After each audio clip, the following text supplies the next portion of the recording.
자, 7번째 썰 한번 가보도록 하겠습니다. 댓글 컨텐츠고 영상 제목, 일본의 미니멀 라이프는 좁은 생활 공간과 개선될 기미가 없는 저임금에 대한 자구책에서 시작되었습니다.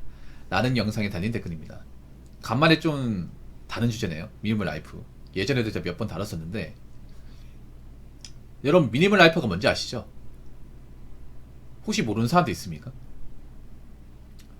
그 미니멀 라이프가 뭐냐 하면, 그러니까 집안에 최소한의 물건만 놔두고 다른 물건도 놔두지 않는 거예요. 쓸데없는 물건 다 버리고 살아가는데 딱 필요한 물건만 놔두는 겁니다.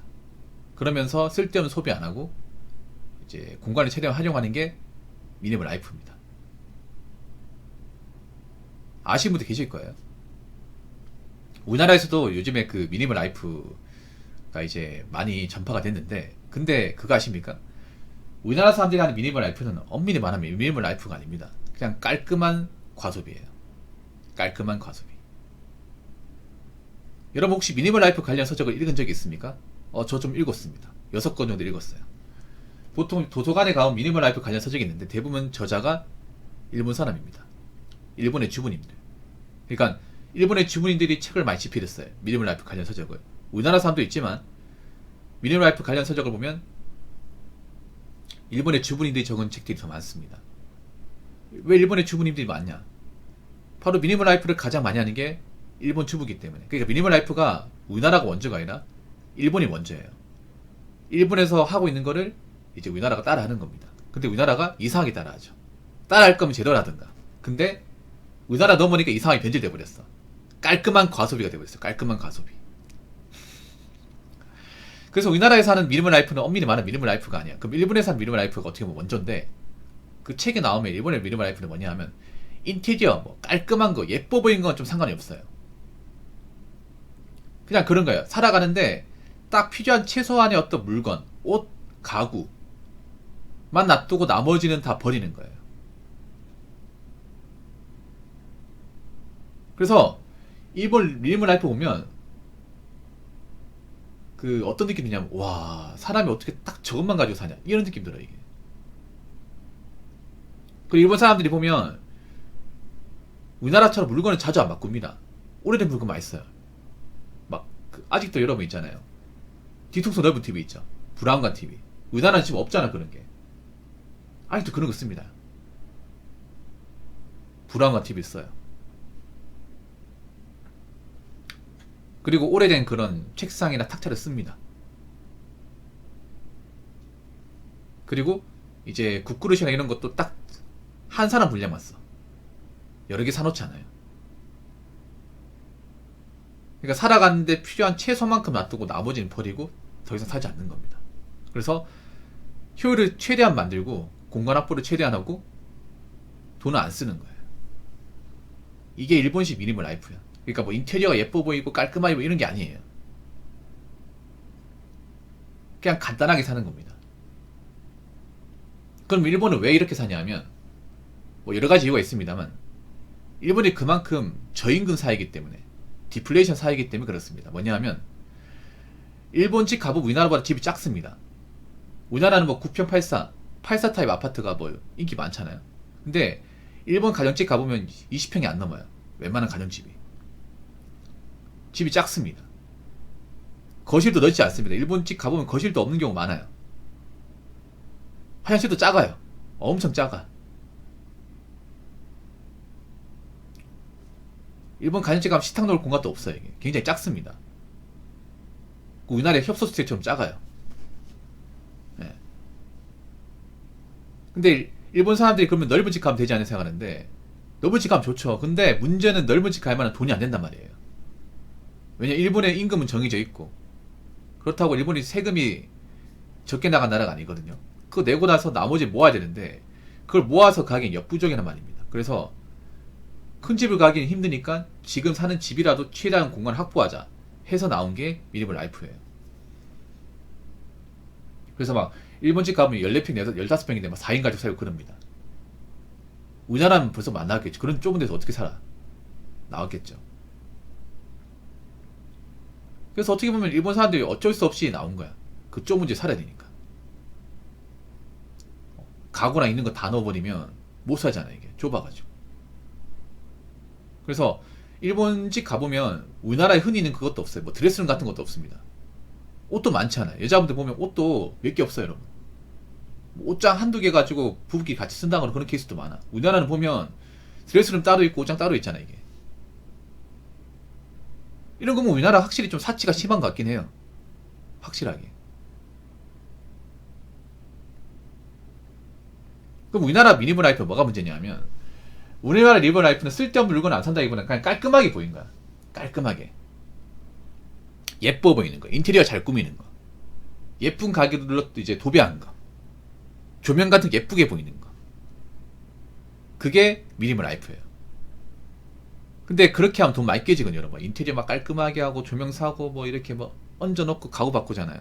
돈 많이 깨집니다. 그러니까 자기가 이제 마음에 드는 물건은 인테리어 깔끔하게 하는 미니멀 라이프야. 일본의 미니멀 라이프하고 결이 완전히 다르죠. 다릅니다, 여러분. 그래서 그 뭐 자취방이라고 깔끔하게 꾸미는 분이 있는데 그거 미니멀 라이프 아닙니다. 돈 낭비야, 돈 낭비. 그리고 하나 더 말씀드리자면, 내가 깔끔하게 꾸밀 것 같으면 적어도 집을 사고 꾸미세요. 사놓고 내 집 마련하고. 어차피 월세면 남의 집으로 내가 살다가 나가야 되는데 꾸며봤자 뭐합니까. 그리고 꾸며가지고 막 그 집에 있는 물건 훼손시키면 나중에 변상해야 되잖아. 아무튼 우리나라 좀 이상합니다. 미니멀 라이프도 뭐 우리나라 돈이 이상하게 변해버렸어요, 이게.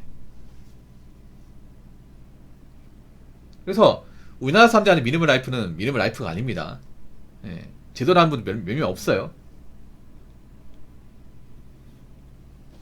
자, 댓글 한번 읽어보도록 하겠습니다.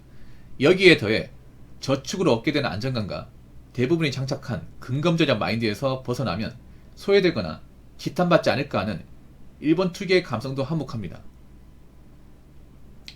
일장일단이 있지만 일생이 이벤트해야 하는 대한민국보다는 더 현실적이고 바람직한 구조라고 봅니다. 그렇죠. 근검절약 마인드. 그러니까 일본 사람들이 원래부터 근검절약하는 마인드가 아니에요. 지금은 근검절약 하시는 분들이 많거든요. 일본은요, 남녀가 다 절약해요. 예. 다 절약합니다. 이 절약의 수준이 어느 정도냐면, 절대 정가로 사지 않습니다. 일본 사람들. 음식 같은 거 정가로 사지 않아요. 밖에 음식 잘 안 사 먹어요. 우리나라는 왜 보면 자영업이 많이 발달되어 있잖아요. 일본은 자영업이 그리 발달되어 있지 않아요. 웬만하면 집에서 해 먹습니다. 여자분들도 집에서 해 먹어요. 장 봐가지고. 그것도 최대한 싸게 해가지고. 그것도 있잖아요. 일본 같은 경우 우리나라 마트는 좀 다르게, 우리나라는 마트는 수시로 이제 할인 행사 하잖아요. 근데 일본은 막 한 달에 한 번, 한 달에 두 번씩밖에 안 해. 그래서 할인 행사 할 때 보면 막 사람들 막 줄 서 있어, 이게. 들어가겠다고. 막 서로 집어간다고 막 전쟁 벌어져요. 근데 할인 폭이 장난 아니야. 우리나라처럼 5에서 10%가 아니라 절반이에요, 절반. 그래서 막 1,000원짜리 과자가 500원 한다거나 그렇게 하니까 우리나라보다 훨씬 더 싸요, 이게. 그래서 일본을 보면 그렇게 세일할 때 한번 가가지고 차 들고 가가지고 한 보름치 장을 봐버리는 거야. 그렇게 봐도 보름치 먹을 거 해도 한 5, 6만 원밖에 안 되더라고요. 뭐 3인 가족 먹는데 5, 6만 원이면 싸게 치는 거 아니겠습니까? 보름 먹는 생각하고 왕창 가져오는 거야, 이게. 그래서 일본 사람들은 막 정가로 사면 집이 난리 납니다. 어떻게 비싸게 사냐고. 정가로 사는 게 손해라고 생각합니다. 근데 우리나라 사람들은 그냥 정가로 사는 게 당연하다고 생각하잖아.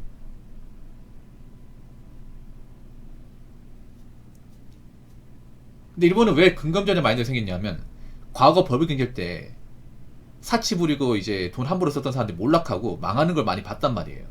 보고 자랐기 때문에. 그리고 법이 이제 꺼지고 나서 일본은 극심한 디플레이션, 올라가지도 않고 내려가지도 않는 이 저성장 사이를 겪다 보니까 돈을 함부로 쓸 수가 없는 거야. 그렇게 한번 몰락했던 사람이 이제 못 일어나다 보니까. 그래서 일본은 그런 거예요. 원래 사람들이 절약하는 거 좋아하는 게 아니라 절약을 하지 않으면 살 수가 없다는 마인드가 일본 사람들한테 이제 머릿속에 딱 각인된 거예요. 아끼지 않으면 못 살아납니다. 그래서 일본 사람들은 어떠냐 하면 자신들이 정년때까지 월급 얼마나 받을 수 있는지 총량도 다 알고 있어요. 어느 회사 들어가면 내가 몇 살에 얼마를 받고 30살에 얼마를 받고 40살에 얼마를 받고, 그러면 내가 30살까지 받을 수 있는 돈의 액수가 몇 엔이고 40살까지 받을 수 있는 액수가 몇 원이고 50살까지 받을 수 있는 액수가 몇 원이고 그 쟁년제까지 받을 수 있는 액수가 몇 원이다. 그럼 그 돈 맞춰가지고 집을 사고 소비를 하고 다 하는 거야. 계산해가지고 미리 이제 나올 돈까지 다 해가지고. 우리나라는 그게 안 되죠. 이게 일본이 왜 그게 되냐 하면 일본하고 우리나라로 좀 다른 게 있어요. 일본은 웬만한 회사가 고용 보장이 다 됩니다. 일본은 그래도 고용이 좋아요.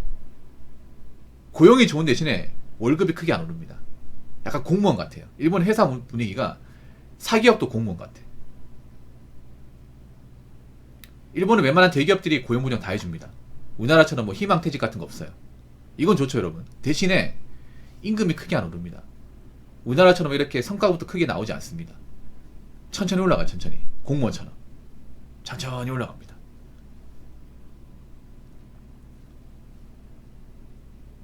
거기다가 뭐 특별하게 뭐 경제 성장이 크게 안 이루어지다 보니까 내가 10년 뒤에 얼마 받을 수 있는 돈까지 다 할 수 있어요. 이게 웬만하면 크게 안 벗어나요. 그러다 보니까 그 돈에 맞춰가지고 생활이 가능한 거예요. 그래서 이제 일본이 집을 살 때도 있잖아요. 뭐 투자나 아니면 연끌 목적으로 사는 게 아니라 어차피 일본은 지금 집을 사면 투자 가치가 크게 없어요. 뭐 도쿄 같은데 이제 로폰기나 뭐 미나토구 이런 데 제외하고는 크게 없어요. 이게. 일본은 어떤 마인드냐면 집은 사면 중고가 된다. 뭐든지 집은 사면 중고가 된다. 그러니까 무조건 떨어진다 마인드죠.